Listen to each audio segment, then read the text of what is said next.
Hello, and good evening, everyone. My name is Teresa Okoken.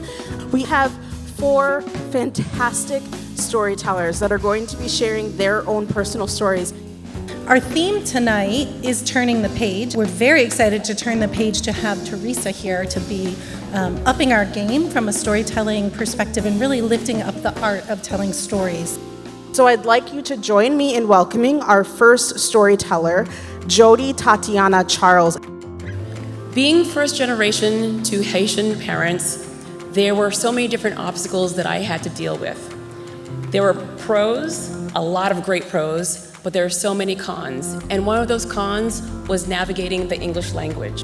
My cousin saw that I was having a tough time, but he knew that I was so attentive that he said, you know what, here's a camera. I want you to take pictures and tell me what's going on around. I want you to sit there and describe it so well that I feel that I'm there. My parents literally saw that I got the enjoyment of telling stories, and they started feeding that.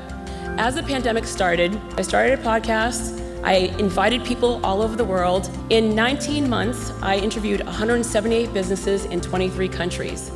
People shared their stories. People shared their pain points. Too many times we focus on the Oprahs of the world and the Martha Stewarts of the world and the Jeff Bezos of the world. We know their stories, but we don't know the stories of the individuals that really support our communities.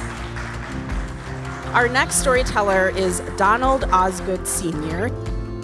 Unfortunately, during my journey, I made some decisions that took me on a path to the prison system.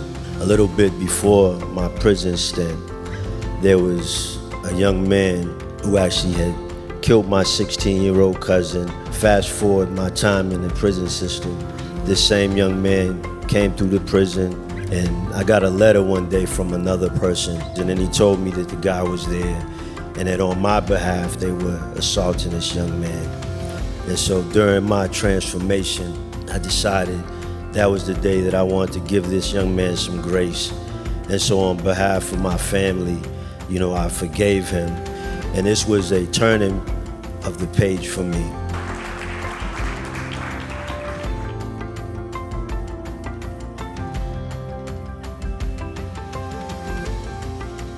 The first of those next 2 storytellers is Maria Espinosa.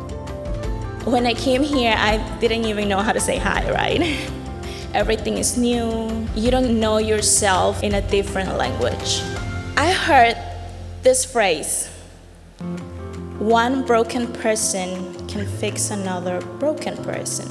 And there is something in me that clicked, so I did it. I started helping everybody around me.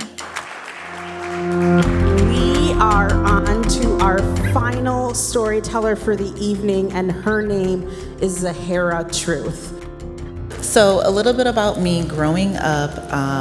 I was the kid who was always drawing cartoons. I used to draw on my pants, and I just kind of had this I'm gonna do what I want attitude. I wasn't really sure that I wanted to be an artist until I became a mom. And something about that process really inspired my creativity. So how did I get here? Why am I here? I woke up one day and we were all living in the middle of a pandemic.